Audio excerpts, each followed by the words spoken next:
함께 사도신경으로 신앙 고백하면서 5월 10일 새벽 기도회를 하나님 앞에 올려드리겠습니다. 전능하사 천지를 만드신 하나님 아버지를 내가 믿사오며 그 외아들 우리 주 예수 그리스도를 믿사오니 이는 성령으로 잉태하사 동정녀 마리아에게 나시고 본디오 빌라도에게 고난을 받으사 십자가에 못 박혀 죽으시고 장사한 지 사흘 만에 죽은 자 가운데서 다시 살아나시며 하늘에 오르사 전능하신 하나님 우편에 앉아 계시다가 저리로서 산자와 죽은 자를 심판하러 오시리라.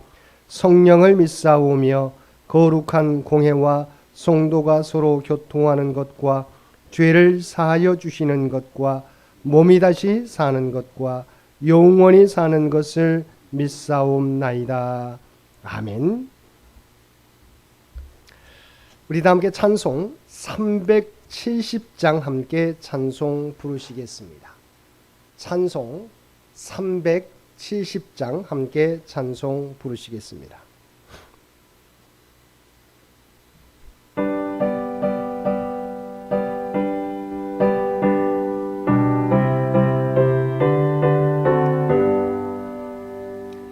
주 안에 있는 나에게 단 근심이 있으랴. 십자가 밑에 나가 내 짐을 풀었네. 주님을 찬송하면서 할렐루야 할렐루야. 내 앞길 몰고 옴에도 나 주님만 따라가리. 그 두려움이 변하여 내 기도 되었고 전날의 한숨 변하여 내 노래 되었네. 주님을 찬송하면서 할렐루야 할렐루야. 내 앞길 몰고 옴에도 나 주님만 따라가리. 내 주는 자비하셔서 늘 함께 계시고 내 궁피 밤을 나시고 늘 채워주시네. 주님을 찬송하면서 할렐루야 할렐루야. 내 앞길 몰고 옴에도 나 주님만 따라가리. 내 주와 맺은 언약은 영불변하시니 그 나라 가기까지는 늘 보호하시네. 주님을 찬송하면서 할렐루야 할렐루야. 내 앞길 몰고 옴에도 나 주님만 따라가리. 오늘 우리에게 주신 하나님의 말씀 사무엘하 16장 1절에서 14절까지 말씀입니다. 사무엘하 16장 1절에서 14절까지 말씀입니다.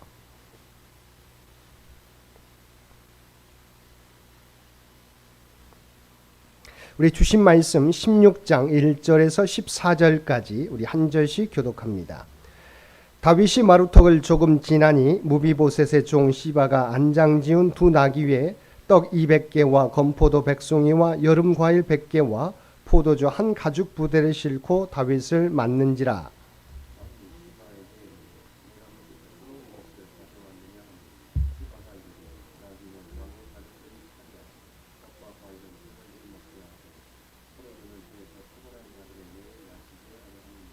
왕이 이르되 내 주인의 아들이 어디 있느냐 하니 시바가 왕께 아뢰되 예루살렘에 있는데 그가 말하기를 이스라엘 족속이 오늘 내 아버지의 나라를 내게 돌리리라 하나이다 하는지라.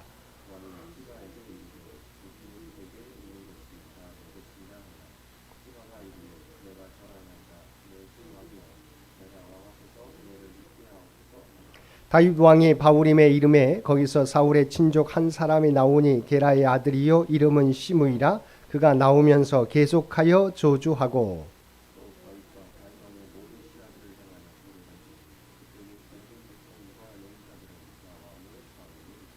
시므이가 저주하는 가운데 이와 같이 말하니라. 피를 흘린 자여 사악한 자여 가거라 가거라.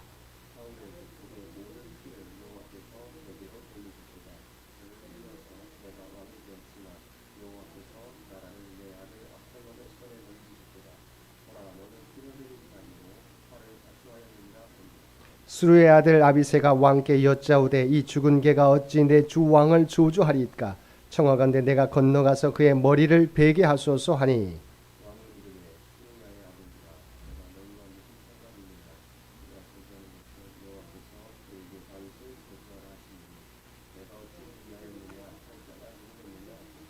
또 다윗이 아비새와 모든 신하들에게 이르되 내 몸에서 난 아들도 내 생명을 해하려 하거든 하물며 이 베냐민 사람이랴. 여호와께서 그에게 명령하신 것이니 그가 저주하게 버려두라.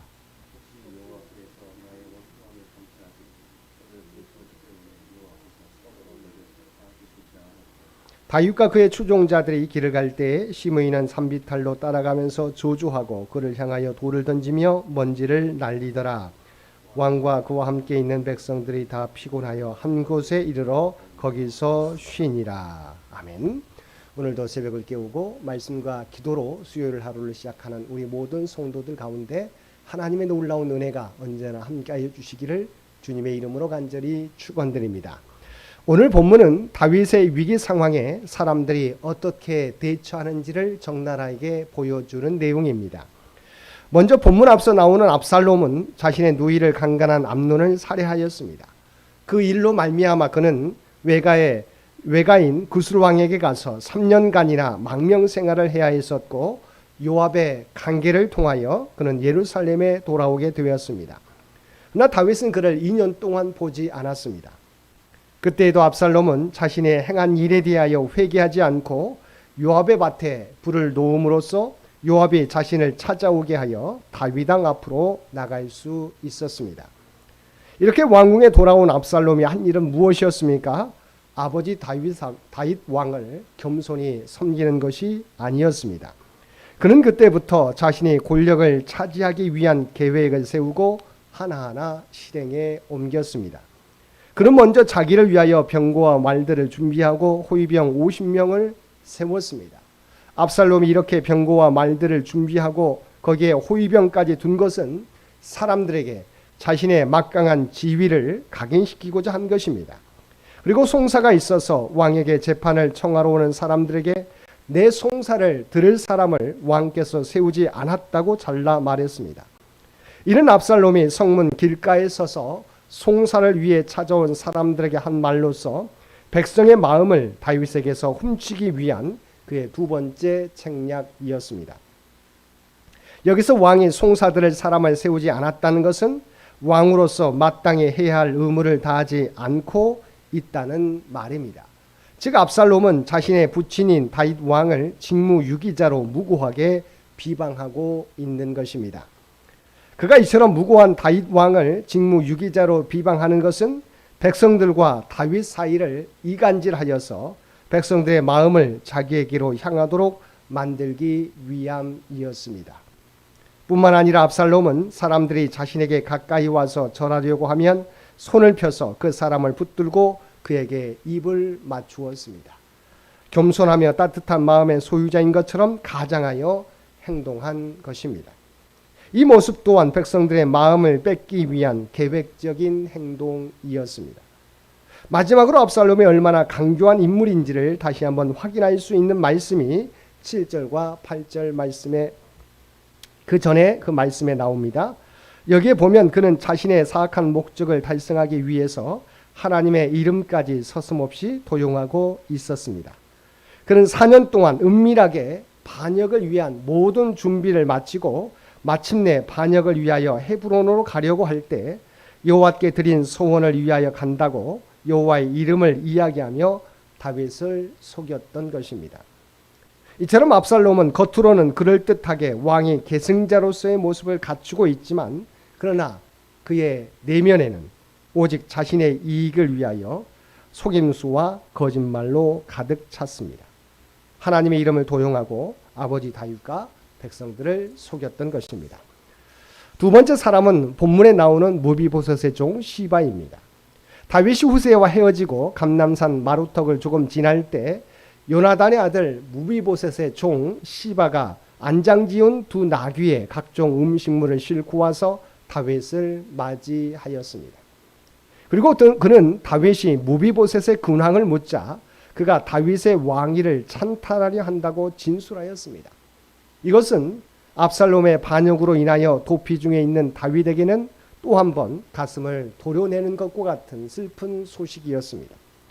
이에 다윗은 시바에게 무비보셋에게 있는 것이 다 내 것이니라고 무비보셋의 재산권을 다 시바에게 넘겨주었습니다. 그러나 무비보셋에 대한 시바의 증언은 거짓이었습니다. 무비보셋은 결코 왕이 찬탈을 시도하지 않았습니다. 그는 오히려 다윗이 공경에 처한 것을 안타까워하고 슬퍼하였습니다.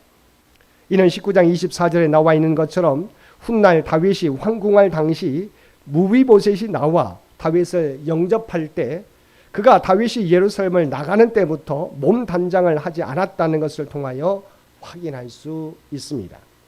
즉 시바는 다윗의 어려움을 이용하여 주인이었던 무비보셋의 재산을 가로채기 위하여 거짓 진술을 한 것입니다. 그가 음식물을 가져와서 다윗을 맞이한 것도 사실은 다윗을 생각하였기 때문이 아니라 공경에 처해 온전한 판단을 할 수 없었던 다윗의 환심을 사서 자신의 말을 믿게 하려는 고도의 술책에서 비롯된 것이었습니다. 우리는 여기서 다른 사람의 어려움까지도 자기의 이기적인 탐욕을 채우기 위하여 이용하는 인간의 부패한 면을 보게 됩니다. 세 번째 사람은 시므이입니다. 다윗 왕이 바후림에 이르렀을 때 사울 족속의 한 사람인 시므이라고 하는 사람이 나와서 다윗을 향해서 돌을 던지며 욕설과 저주를 퍼부었습니다. 특히 그는 다윗에 대하여 사울의 왕위를 찬탈하고 아브넬과 이스보셋 등을 죽인 살인자로 매도하며 하나님의 이름으로 저주하였습니다. 말하자면 시므이는 다윗을 사울 족속의 피를 흘린 원수로 생각한 것입니다.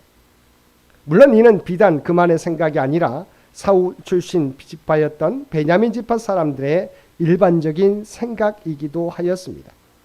그러나 다윗에 대한 시므이나 베냐민 지파 사람들의 태도는 사실 하나님의 뜻과 진리보다는 혈연과 지연에 근거한 편견 그리고 객관적 사실에 근거하지 않은 허황된 오해에서 비롯된 것이었습니다. 왜냐하면 시므이가 본문에서 매도하고 있는 것과는 달리 다윗은 부당하게 사울 가문의 사람을 해한 적이 없었기 때문입니다. 우리가 잘 알고 있는 것처럼 다윗은 사울 왕은 물론이고 시므이가 오해하고 있듯 이스보셋과 아브넬의 죽음과는 전혀 무관했기 때문입니다. 아니 오히려 다윗은 자기의 생명을 노리던 사울 왕을 죽일 기회가 2번이나 있었으나 그때마다 하나님의 뜻을 생각하면서 사울을 살려주었고 이스보셋의 경우 그를 죽여 그 머리를 들고 왔던 사람들에게 상을 주는 대신에 오히려 엄중문책하면서 이들을 처형하였습니다. 그러므로 시므이는 지금 다윗에 대한 무고와 다윗을 이스라엘의 왕으로 세우신 하나님의 뜻에 대한 도전이라는 이중의 죄를 범하고 있는 것입니다. 때문에 그는 훗날 자신의 죄를 인정하고 다윗으로부터 용서를 받았음에도 불구하고 결국 하나님의 심판을 받아서 죽을 수밖에 없었던 것입니다. 네 번째 사람은 아비새입니다. 아비새는 다윗의 이복 누이인 수루야의 아들이자 요압의 동생으로서 다윗의 조카였습니다. 그는 블레셋의 장대한 자의 아들이던 이스비브놉을 죽여서 다윗을 구한 충성과 용맹을 지닌 인물이었습니다. 아비새는 다윗을 향해 저주와 욕설을 퍼붓는 시므이에 대해서 죽은 개라고 부르며 당장 나가서 그의 머리를 베겠다고 자청하며 나섰습니다. 어쩌면 이와 같은 아비새의 모습은 다윗의 마음을 대변하는 모습일 수 있습니다. 그러나 10절을 보면 다윗은 아비새의 요청에 대하여 내가 너희와 무슨 상관이 있느냐라고 말하며 거절했습니다. 여기서 상관이 없다라고 하는 말은 당시 관용적으로 사용되는 표현으로서 나는 너와 생각이 다르다라고 하는 의미였습니다. 그러면서 다윗은 이 문제조차도 하나님 중심에서 바라보며 해석하려고 노력하였습니다. 즉 다윗은 현재 자신이 받는 수모를 자신의 죄에 대한 응분의 대가로 본과 동시에 한편으로는 하나님이 자신의 원통함을 알아주시고 저주 대신 좋은 것으로 갚아주시기를 간절히 바랬던 것입니다. 이는 다윗이 인생에 대한 하나님의 주권을 인정한 결과였습니다. 여기서 우리는 다윗의 위대한 점을 다시 발견하게 됩니다. 즉 다윗은 비록 우리와 동일한 성정을 가진 자로서 그 역시 연약하여서 육신의 정욕을 이기지 못하고 범죄에 빠지고 또 그로 말미암아 하나님의 징계를 받아 대적에게 쫓기고 원수에게 저주를 받는 상황에 이르긴 하였지만 그런 상황을 통해 오히려 한 단계 높은 신앙의 단계로 나아갔으며 그로 인하여 오늘 우리가 기억하는 위대한 다윗이 되었던 것입니다. 사랑하는 성도 여러분, 오늘 우리는 말씀을 통하여 네 사람의 모습을 살펴보았습니다. 압살롬, 시바, 시므이 그리고 아비새, 이들의 모습 속에서 우리는 드러난 모습이 전부가 아님을 다시 깨닫게 됩니다. 다윗은 누가 진실을 말하고 있는지 누굴 믿어야 할지 모르는 상황에서 그들의 말에 휘둘리지 않고 더 적극적으로 하나님께 집중하였습니다. 자신의 고난조차도 하나님의 섭리 가운데 일부러 여기고 하나님의 뜻을 기다리는 다윗의 모습은 우리 모두가 갖추어야 할 고난에 대처하는 성도의 믿음의 자세입니다.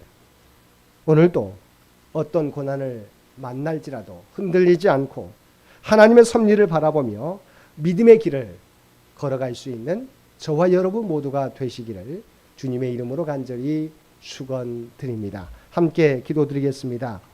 사랑과 은혜가 충만하신 아버지 하나님, 겉으로 드러난 것이 전부가 아닌 줄 믿습니다.